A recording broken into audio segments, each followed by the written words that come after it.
That intro every time gets me. Welcome, everybody, to Recruiters with No Limits, always live and never scripted. I'm Richard Rosner, and I'm here with my sidekick and co-host, John Raffini. What's up, Johnny? How are you, sir? Good. And we're just going to introduce our lovely guest today. I've met her in person. She's super awesome. Destiny Colon, the redhead recruiter from Prominent Medical Staffing. What's up? Hello. So excited to be here. I watch you guys show all the time, and it's awesome to actually be on it now. Well, awesome. Thanks for being here. Yeah, it is. And we have an exciting topic today. I mean, we're just going to jump into it. You know, attracting the Gen Z candidate. I mean, I think we all want to say we know what we're doing with it, but till you eat and sleep it, you have no clue what this generation is about, which is excitement is what I'm saying. Yes, for sure. Yeah, we were just talking before the show and basically just stating that, you know, you need to build a relationship with anyone that you recruit for, no matter if they're Gen Z or no matter if they're an older generation, but, you know, just creating that relationship with people and making it really count and not just counting them as a number or a statistic for you, but really actually, you know, giving them a job that they're going to last in for a while and that they're really truly going to love because, you know, they could just be a number to you as a recruiter, but at the same time as for them, that's a permanent job that, you know, they've been looking for, that they've been putting time into, you know, getting their credentials ready. So, you know, really taking that time to get to know them is super important. Destiny, question. What are you seeing with Gen Z now that they're coming into the marketplace compared to, gosh, the generation that everybody talked about for years, the millennials? You know, we saw with the millennials, we noticed that they were loyal as long as they believed in the cause, so to speak, but they didn't hesitate to leave a job. They weren't concerned about what their job history looked like on their resume because they wanted to find something that meant something to them and that they were happy with. How does that differ, or is it similar to what you're seeing with Gen Z? I think it's similar. I think, you know, with any generation, and I've talked with my supervisor about this a lot, she's a very different generation than I am. But, you know, she's always talked about how her generation was very consistent and they stayed at jobs for, you know, 8 to 10 years. They were loyal to what they were doing where, you know, sometimes now they're just kind of chasing the dollar sign unless you're getting them somewhere that they truly want to be, then sometimes the dollar doesn't really matter to them. So I think another, you know, thing is just really making sure that you're finding the right position for them. And, you know, if they want to be in let's say a long-term care facility, or if they want to be in a doctor's office, really trying to find the right person for that position, not just a person for that position. So yeah, I think, you know, the difference definitely is similar to the millennial generation, but, you know, depends on who's recruiting them as well. My keywords are job surfing. That's what TV is about. They're going to surf all the way to different jobs. And I have a stat here. We're going to pull up some stuff real quick, but I realized that, you know, the Gen Zs, you know, 3 to 5 years, you know what, if you don't keep that culture, they're bouncing. They're surfing on to the next job. They're not going to wait around for you to make a decision. So I think companies need to be proactive right off the bat. But Johnny, we're going to give some stats here. You ready for this, my man? Let's see it. Oh, wow. Look where the compensation Wow. is. Look, professional development, upward mobility, community, job stability. That's what's most important to Gen Z.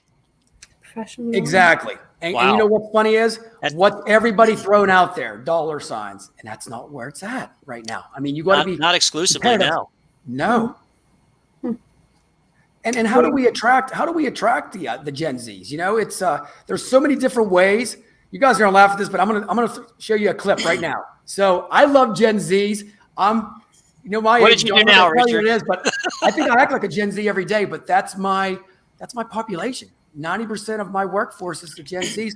So here's a clip what I get, and I don't put now hiring.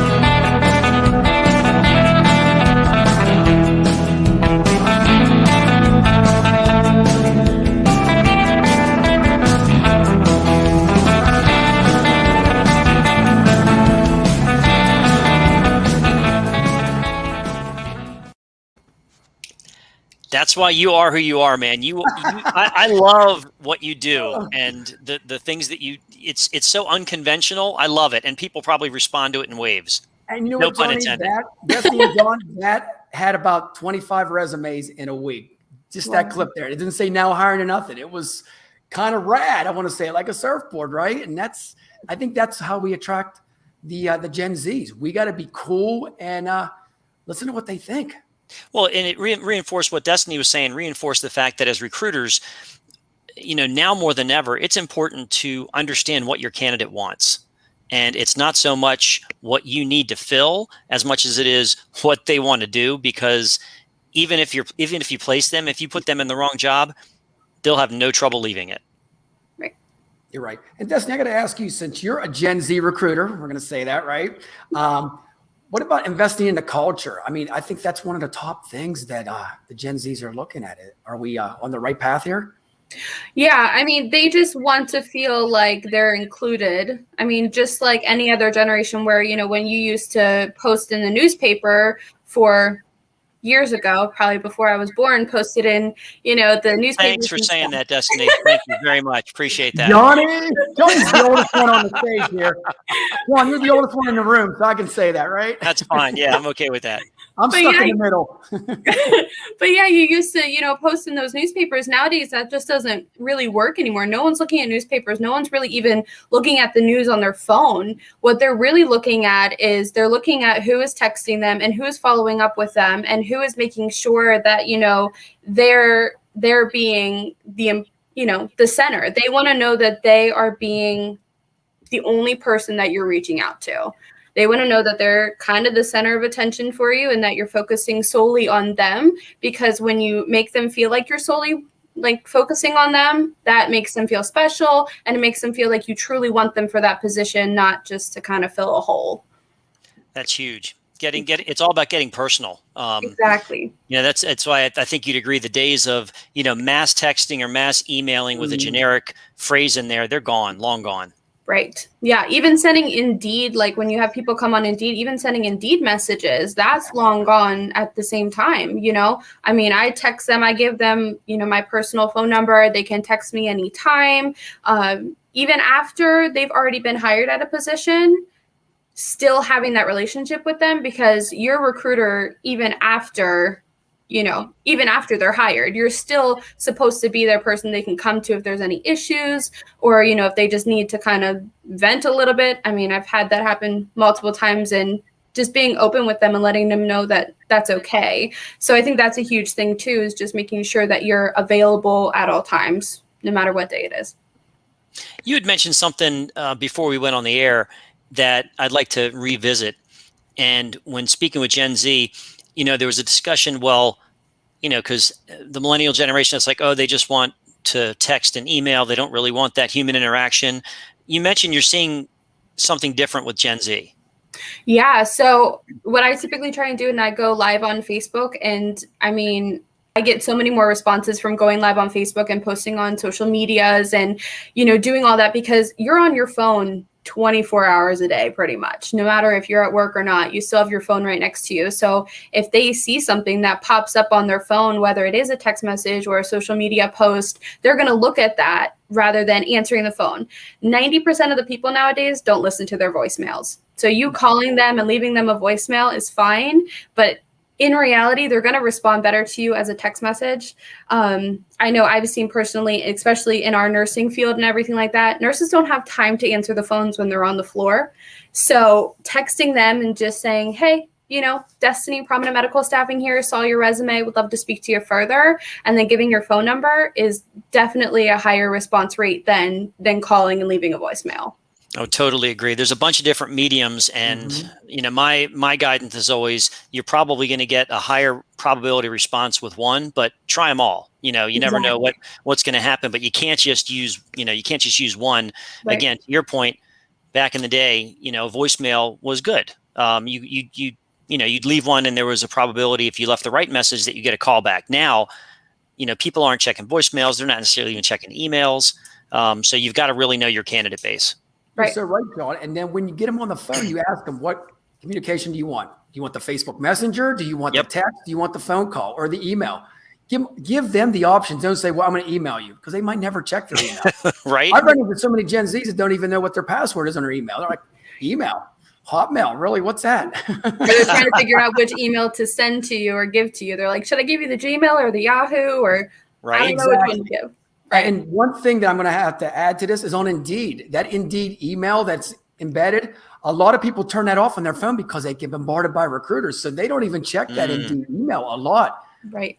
They're like, I don't reach out to that. Unless you text me, I would never reached out to you. So that's something we have to think about too. It's interesting because if you have your resume out on Indeed or any one of those sites similar, the perception is, well, if your resume is out there, you want to hear from people about opportunities. And surprisingly, to your point, Richard, you get bombarded with emails and almost it's like, oh, I don't want to hear anymore, but yet the resume is still out there. So recruiters are sending information to these people, but they might not even be seeing it because they've either taken something or they're off the market or they just got fed up with all the BS that they had to filter through. Yep. Good stuff. One thing I do find with Gen Zs that I love, and John's going to say, oh boy, here we go again, but it's internal referrals. Gen Zs will refer. They're like your next recruiter. I mean, they refer everybody. If you treat them well, the rest is history. Am I right, Destiny? I mean, they want their friends to get jobs too.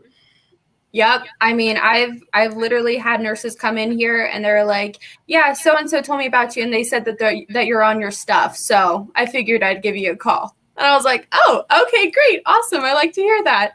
So yeah, I mean, and that's the thing too, is always being open and available for those people, even after you've hired them. Because if you continue to help them out in any questions they have, they're going to refer their friends. They're going to refer other people to you because they know that they can count on you to communicate with them. And so that's super important is, making sure that you're communicating with everybody and, texting them and letting them call you at 8:00 at night and, just chat if they need to. So yeah, it's super, super important to make that relationship first. And it kind of gets back to what you were saying about, the Gen Zers, they want that relationship. They want to know that they can count on somebody. They want to know that they've got a recruiter that they can lean on, not just for jobs, but just to call. You were saying that you have candidates call you just to vent sometimes. And that to me speaks volumes of the quality recruiting that you provide, because if you're not doing a good job, then a candidate's not going to just call you and say, gee, I just had a bad shift. I need to vent. Right.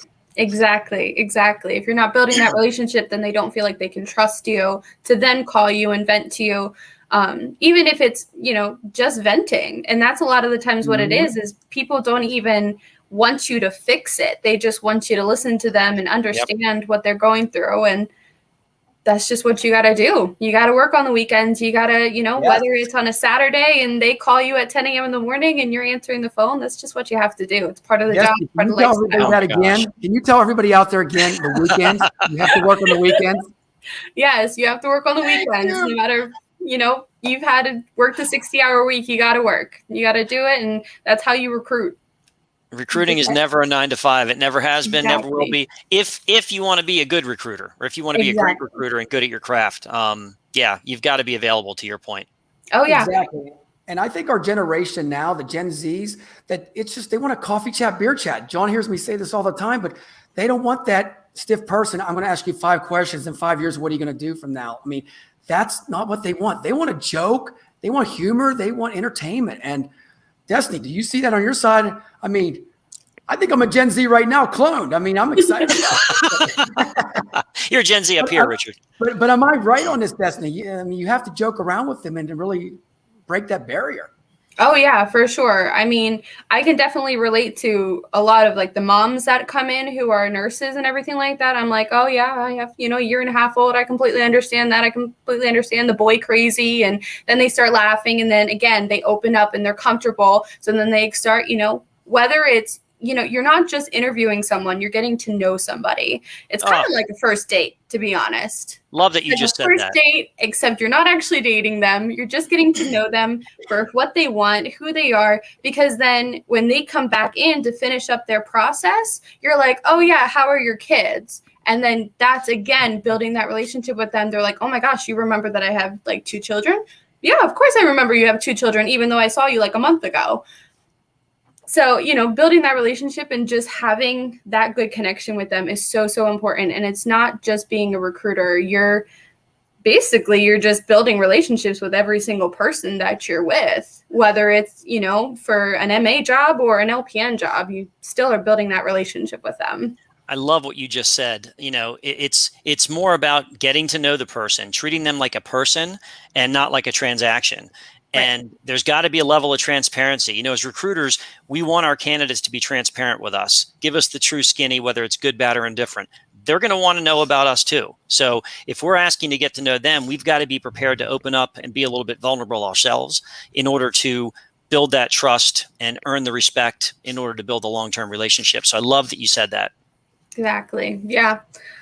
It's all about the relationship. You build a relationship first off when you're on the phone with them or when you're texting them. You can't really build a relationship necessarily through text, but you can still, kind of get that first point of contact there. And then Right. you can say, hey, you want to know more information, give me a call, let me know, build that relationship with them on the phone. So then when they come in, you can automatically say, hey, so-and-so, how are you doing today? Yeah, it was great having a conversation with you.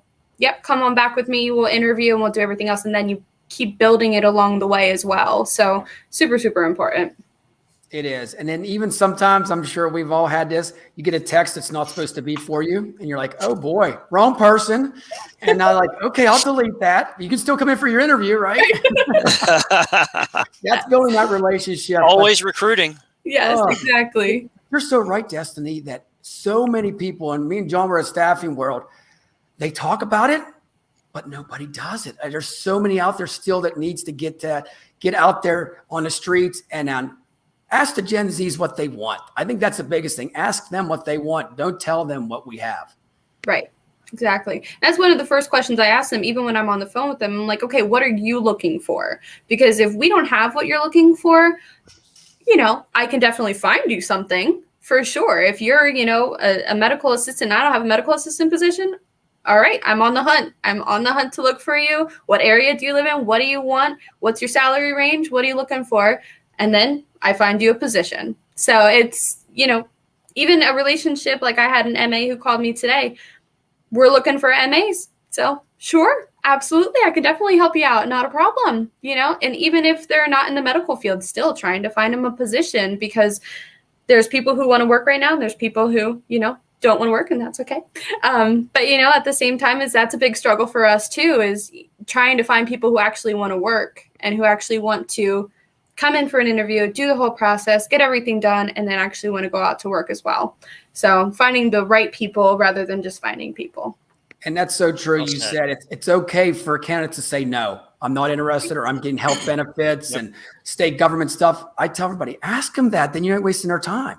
And then when the benefits are going to run out sooner or later. So you can't get them for life. They're going to call you and say, well, I need a job now. So I think we don't have to judge on that and say, well, you don't want to go to work, I'm forcing you to work. I think the biggest thing, like you said right there, we got to see if they are interested in working. Well, they're more likely to call you, to your point, Richard, if you've been honest and empathetic with them and understanding. So if you shut them down and say, what do you mean you don't want to work? You got to work. This is your only opportunity, blah, blah, blah, blah, blah. That's going to alienate them. But if you say, all right, well, that's where you are now. Do you think you're going to be there forever? Probably not. So when you're ready, if you're okay with it, I'll continue to keep in touch with you from time to time. And when you're ready, hopefully I'll be able to help you advance down that road, whatever your next career opportunity might be. So, again, Destiny said it very well, finding out what the candidate wants and then going there. So many recruiters I still hear, when they're making that initial outreach, they're calling and they're pitching a job and they're saying, you'd be a great fit for this.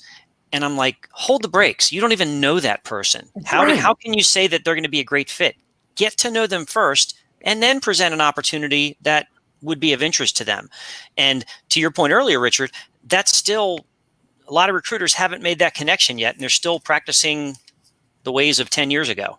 Well, it's simple like this. We have to coach them like football or baseball or anything like that. It's like, until you get to see their skills, you can't put them in a game, right? Over the phone, you got to see what they have in person. So simple things like that. I mean, and Destiny, I got to tell you, you said on the hunt. Are you taking the Staffy Shark lingo now? Probably. Or like on the hunt. That's what I preach all the time, right? Oh. Yes. So I'm going to ask you, Destiny, all joking aside, can you tell everybody out there, you branded yourself a little bit too, I'm the Staffy Shark. John's the redheaded recruiter. Mm-hmm. The redheaded recruiter. I mean, every time I go live, when I'm posting on Facebook, every time it's contact the redheaded recruiter. I don't even put my name anymore. I just put the redheaded recruiter. It's easier. Yeah, I had an RN that came in the other day, and she's like, "Oh yeah, I saw your live video. You're the redheaded recruiter," and I was like, "Yes, I am. That is me. Thank you." So you won't be changing your hair color anytime soon. No. It's there for life, John. You know that. That's right. I'm curious. You mentioned I'm familiar with recruiters, especially in healthcare, on being on social media, especially Facebook. You mentioned Facebook Live. What do you do live on Facebook? I'm curious to know what that is and how it works for you. So I go on for, it's not very long. I'm on for maybe a minute or two. And I'm just kind of explaining, just really branding myself, I guess, putting my name out there and just saying, hey guys, I go on every Friday around between 12:30 and 1 and just say, hey guys, Destiny Prominent Medical Staffing, the redhead recruiter here. Just wanted to touch base, let you guys know that we are currently hiring right now. And or, when Richard was having his pink day yesterday that he was doing everything for, I had posted about that. I had gone live about that. So really just making a name for yourself, whether it's about actually your company or whether about, something that's happening in your city or something that's happening with someone, just really getting on there, going live. People are starting to watch. I started doing it a couple of months ago, but people are starting to watch now. People are starting to comment on those videos and say, hey, I'm interested in a position, or I get phone calls saying, hey, I saw you on Facebook. It's really getting out there, which is, great. In the beginning, I wasn't the greatest, but I've gotten more confident now.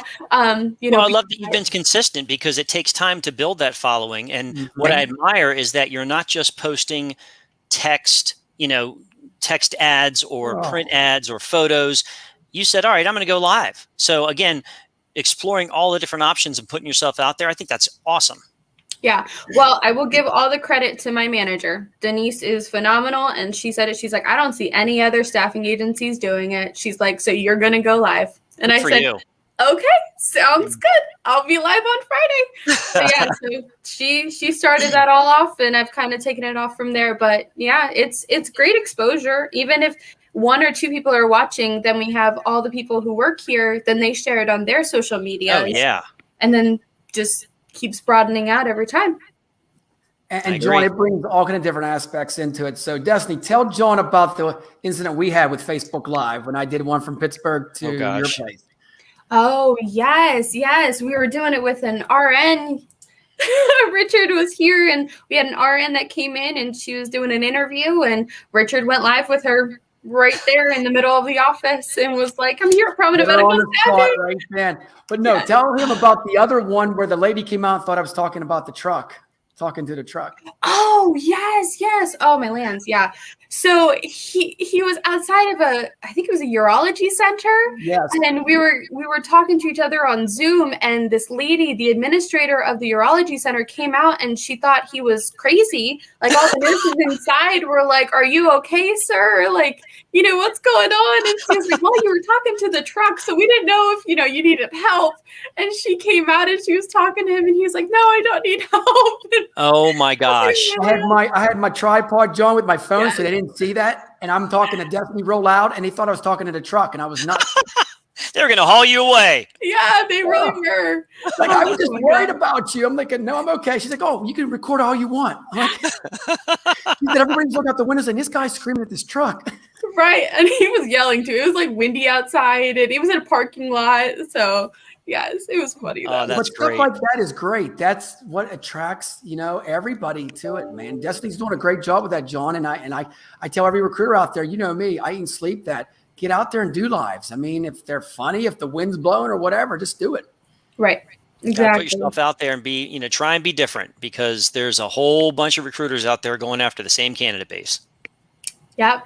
And that's another thing too, is I feel like every recruiter, and Richard and I have talked about this before, but I feel like every recruiter feels like you're in competition when in reality, you're supposed to be hiring people for a job that they're going to enjoy, not to be in competition with every other recruiter in the whole world, because you're not in competition. You're trying to find people jobs. And that's the whole point of your job, is to help people find a job that fits well for them. And I feel like that's, sometimes not always the mindset that recruiters have. They feel like more that they need to be in competition with everyone else. At the end of the day, if I always tell recruiters, if I'm representing a candidate, sometimes I'm just not going to have the best job for them. As hard as I try, someone else might have an opportunity that blends better with what they're looking for at that point in their career. Okay, I'm going to lose out on those. I get that. Even if you don't do anything wrong, so to speak, sometimes you just don't have the best job. And it's worse if you try and fake it and con them into taking your job just to get that resource, because guess what? In a very short time, they're going to walk off and your client's going to be ticked off at you. And the candidate's going to be ticked off, and they'll never refer anybody to you again. Exactly. You got that right. It's that mindset, guys. You know that. Like, if you're worried about your competitor, then half of your day is worrying about that competitor getting somebody instead of you. I mean, you got to focus on you, man. You can only control you. You know it, brother. Nobody can control me.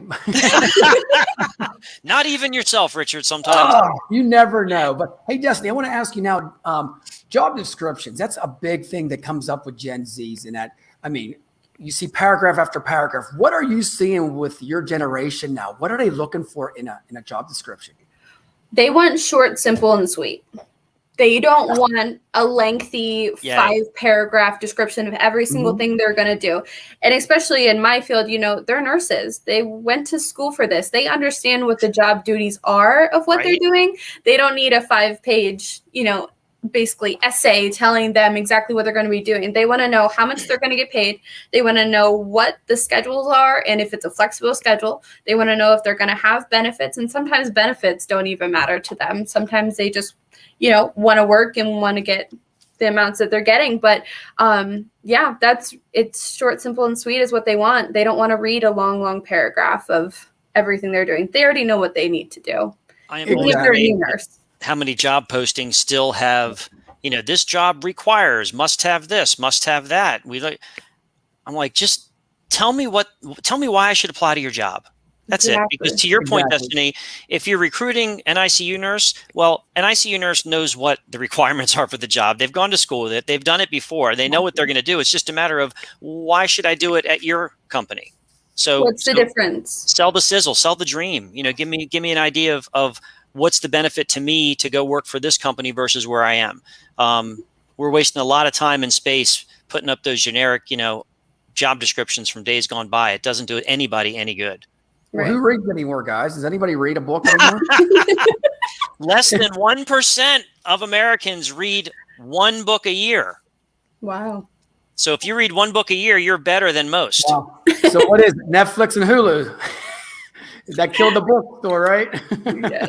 I tell you, I pride myself on the fact that I'm always reading a book. I make myself always read a book, be it for professional or leisure. And I usually rotate.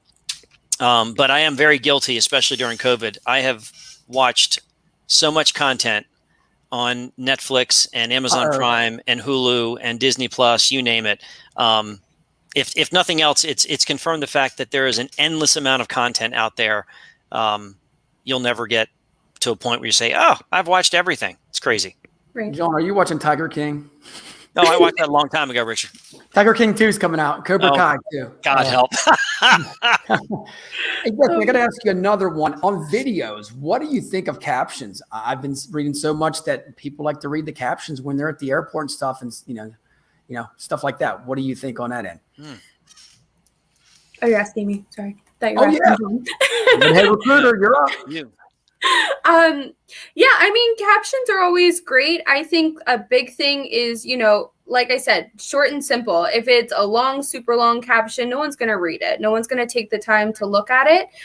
They're going to want something that's going to tell them exactly what they're looking for. So then they know who to contact. Like our dream anyway, my dream is how Hulu has like commercials, is to be on one of those commercials, because people watch that stuff all the time. And if that's a constant thing that's going all the time, then you're getting them while they're at home or whether they're at school or whatever it is, getting them in the place that they are and that they're comfortable in, so then they can see all that stuff on a daily basis. So that would be my end goal, would be to, find a, get on Hulu, and it's probably very expensive, but get on Hulu and be one of the commercials on there for sure. That would definitely be something that we would be interested in. But yeah, so captions are good, but I think honestly, they just want to, like I said before, and I'm going to keep reiterating it, they just want that connection, and they wanted to know exactly what they're getting themselves into. That's another big thing I've realized, that they don't want you to be, you know, secretive and all of a sudden just like throw something on them. Like when we tell them everything, we tell them straight up exactly what they're going to be working in, where they're going to be working in, and what they're going to be doing. Transparency. Right, exactly. That's so true. I mean, I've talked to a couple of companies now with Gen Zs, maybe millennials, and they said, well, I interviewed twice, but they won't tell me the name of it yet. They're keeping it confidential until they send me my resume and see if I get approved. Now, they already went through the whole system. I mean, how long can you keep it confidential? They're going to bounce, you know? Exactly. They're going to find somewhere that's going to tell them. Yeah. And if you've got a multi-interview step process, you're at risk of losing them anyway these days.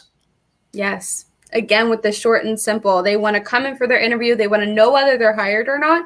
And that's a super big thing too, is, you know, they'll come in here and they'll interview with me and they're like, so did I get the job? I'm like, oh yeah, I just need this. Like, I just need you to get a physical. That's it. And then, yeah, you can start working right away. So it's, you know, just explaining that to them. Or if it's like, you know, at this time, we're going to look for other people, then explaining that to them right after. Because, you know, as soon as you interview them, whether or not they're going to be a good fit for or not.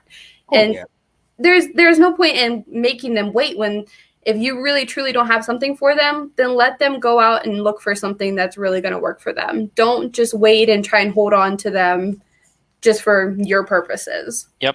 Agree with that. And people have to remember, with the last two generations, so millennials and Gen Z, millennials grew into a world of instant gratification with technology.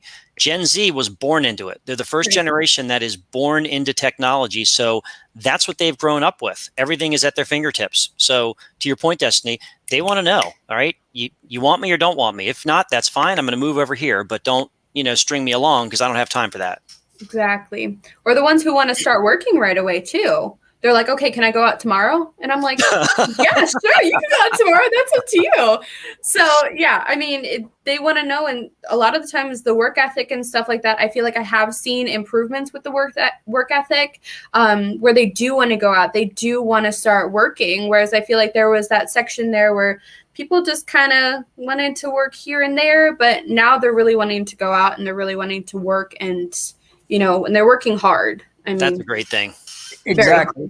And I think really quick, you both will agree on it. The media kills it too. They say, oh, that's a generation's lazy. Stop it. They're not lazy at all. Right. And we hear it all the time. Oh, they don't want to work because they're young kids. Stop it.